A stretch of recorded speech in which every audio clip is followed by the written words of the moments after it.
গতকাল বিএনপি মহাসচিব মির্জা ফখরুল ইসলাম আলমগীর বলেছিলেন যে আওয়ামী লীগের যারা ভোটার তারা যেন বিএনপিতে ভোট দেন, ধানের শীষে ভোট দেন, এবং ধানের শীষে ভোট তিনি চেয়েছিলেন আওয়ামী লীগের কাছ থেকে। আজকে এক ধাপ এগিয়েছেন তিনি ঠাকুরগাঁতে সফর করছেন, ঠাকুরগাঁতেই রয়েছেন। আজকে এক ধাপ এগিয়েছেন এবং আজকের এই স্টেপটা বিএনপির একটা নগ্ন স্টেপ কিনা সেই ব্যাপারে প্রশ্ন হয়তো অনেকেই তুলতে পারেন। এবং তার এই বক্তব্য, আজকের এই বক্তব্য এরই মাঝে প্রচণ্ড সমালোচিত হতে শুরু করেছে জুলাই স্টেক হোল্ডারদের মধ্যে। কিন্তু এই অবস্থান নেওয়া ছাড়া বিএনপির আদতে কোনো গত্যন্তর বোধহয় নেই, যেটা মির্জা ফখরুল ইসলাম আলমগীর আওয়ামী লীগ সম্পর্কে, আওয়ামী লীগের বিরুদ্ধে গত 15 মাসের বিএনপির বিভিন্ন ধরনের কর্মসূচি, কর্মকাণ্ড, নিপীড়ন, নির্যাতন, মামলাবাজি, যে অভিযোগগুলো বিএনপির নেতাকর্মীদের বিরুদ্ধে রয়েছে, সেই ব্যাপারে মির্জা ফখরুলের আজকের কথাটা বেশ ইন্টারেস্টিং। এবং আমার মনে হয় যে রাজনীতিতে একটা বড় ধরনের ধাক্কা লাগলো আজকের এই কথাটা, এবং রাজনীতির মোড়টা ঘুরে যেতে পারে শুধুমাত্র আজকের এই কথাটাতেই। মির্জা ফখরুল কি বললেন, চলুন একটু সেটা নিয়ে গবেষণা করে দেখি আদতে বিএনপি এখন কোন রাজনীতিটা করতে চাইছে।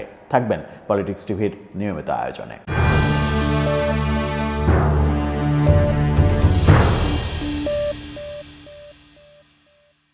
দর্শক, বলছিলাম বিএনপি মহাসচিব মির্জা ফখরুল ইসলাম আলমগীরের কথা। গতকালকে তিনি আওয়ামী লীগের ভোট চেয়েছিলেন ঠাকুরগাঁতে, তার নিজের এলাকায় আওয়ামী লীগের ভোটাররা যেন ভোট দেন সেই কথা বলেছিলেন। আজকে যেটা বললেন সেটা বেশ ভয়াবহ, মানে ভয়াবহ বিএনপির জন্য এবং জুলাই স্টেক হোল্ডারদের জন্য বেশ ভয়াবহ। তিনি বললেন, চ্যানেল 24-এর শিরোনামটা, অনেক পত্রিকায় গণমাধ্যমই এটা শিরোনাম করেছে, তাদের শিরোনামটা দেখলেই বুঝতে পারবেন, আওয়ামী লীগের বিরুদ্ধে যত মামলা আছে সব তুলে নেওয়া হবে মির্জা ফখরুল।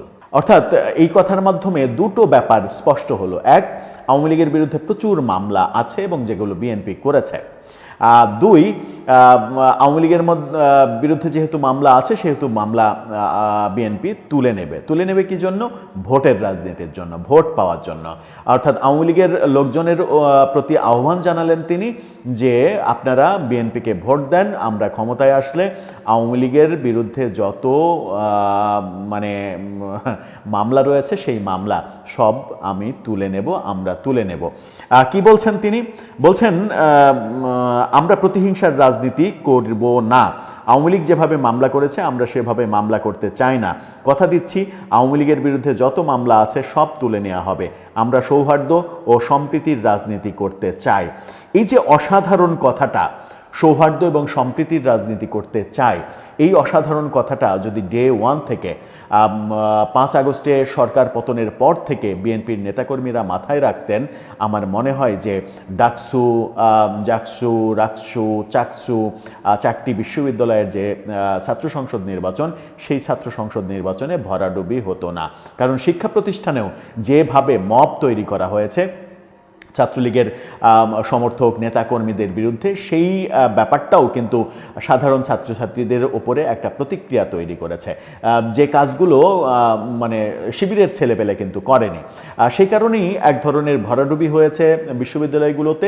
এই আলোচনা চলছিল এবং এই আলোচনা সম্ভবত বিএনপির নেতারাও এখন উপলব্ধি করতে পারছেন। তিনি তার বক্তব্যে আবার শেখ হাসিনাকে বলেছেন যে শেখ হাসিনাকে বলছি দেশে আসেন, এসে হাত জোড় করে জনগণের কাছে ক্ষমা চান, বলেন যা করেছি ভুল করছি। তো শেখ হাসিনা যদি দেশে আসেন তাহলে তাকে কি আপনারা কোনো ধরনের শাস্তি দেবেন না?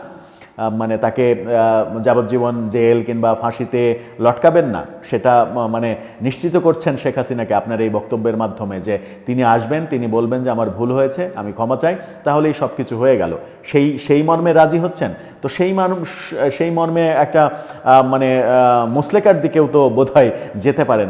রাজনীতি যে কত ধরনের হতে পারে, রাজনীতির মারপ্যাচ যে কতভাবে কত দিকে যেতে পারে, সেগুলো বাংলাদেশের রাজনীতি গবেষণা না করলে বোধহয় বোঝা সম্ভব নয়। অনেক দিন থেকে আমরা নিজেরাও বলছিলাম যে বিএনপি ডে 1 থেকে যে ভুলটা করেছে, যত আওয়ামী লীগের বিরুদ্ধে যত নিপীড়ন, নির্যাতন এবং মামলাবাজি এবং মামলার ব্যবসা, এই কাজগুলো বিএনপির বিরুদ্ধেই সব থেকে বেশি অভিযোগ এসেছে। এর পরের অভিযোগ এসেছে বৈষম্য বিরোধী ছাত্র আন্দোলন এবং এনসিপির বিরুদ্ধে।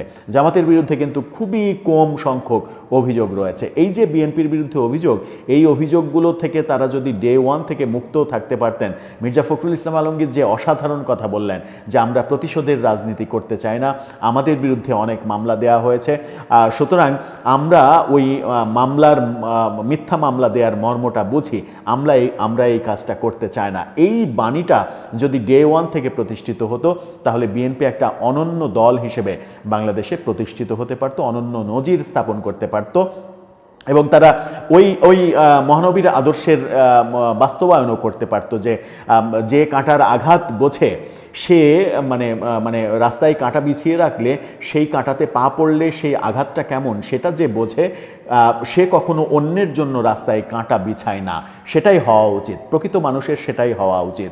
যদি বিএনপি উপলব্ধি করে যে আওয়ামী লীগ ভুল করেছিল, ভুল পথে ছিল, তাদের নামে মিথ্যা মামলা দিয়ে তাদেরকে নির্যাতন করেছিল এবং নির্যাতিত হলে কেমন লাগে, কি অবস্থা হয় এবং সবশেষে নির্যাতন করলে যে পতন হয়, এই ব্যাপারগুলো যদি বিএনপি মাথায় রেখে তাদের রাজনৈতিক কর্মকাণ্ড করতো ডে ওয়ান থেকে, আমার মনে হয় যে এই বিএনপির আগামী ভোটে কি হবে না হবে, ছাত্র সংসদ নির্বাচনের প্রভাব জাতীয় ভোটে পড়বে কি পড়বে না, জামাত কতটা এগিয়ে যাবে, জামাতকে নিয়ে একটা শঙ্কা, জামাতই বোধহয় ক্ষমতায় চলে গেল, এই যে আলোচনা সমাজে, এই আলোচনাগুলো তৈরি হতে পারতো না, এই আলোচনাগুলো থেকে মুক্ত হতে পারতো এবং বিএনপি আমার মনে হয় যে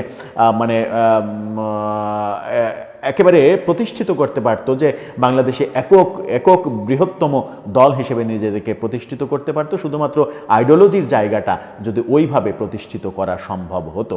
কিন্তু আমরা ভিন্ন চিত্র দেখেছি গত 15 মাসে।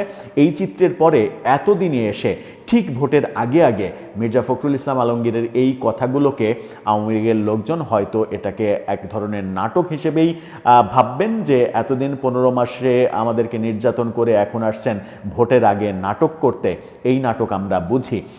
এইভাবে যদি তারা ব্যাখ্যা করার চেষ্টা করে তাহলে এই অবস্থানগুলো কাজে লাগবে না। কিন্তু তারা যদি সত্যিকারের অবস্থান জনগণের কাছে সত্যিকারভাবেই জনগণকে বোঝাতে পারে যে না, আমরা মন থেকে বলছি, মন থেকেই এই কাজটা করব, আমরা প্রতিহিংসার রাজনীতি আদতে করতে চাই না, তাহলে আমার মনে হয় যে একটা ভালো উদাহরণ তৈরি হবে। কারণ প্রতিহিংসার যে আমলে যেই হোক, শুধু বিএনপির কথা কেন বলছি, যেই হোক, প্রতিহিংসার রাজনীতি কিংবা প্রতিহিংসার সমাজ গড়ে সেই সমাজকে সুস্থ রাখা সম্ভব নয়, কেউ কোনোদিন রাখতে পারেনি, কোনো দল কিংবা কোনো গোষ্ঠী রাখতে পারবেও না। দর্শক, আপনার কাছে কি মনে হয় মির্জা ফখরুল ইসলাম আলমগীরের আজকের এই মন্তব্যটাকে আপনি কিভাবে ব্যাখ্যা করছেন জানিয়ে লিখতে পারেন আমাদের কমেন্ট বক্সে।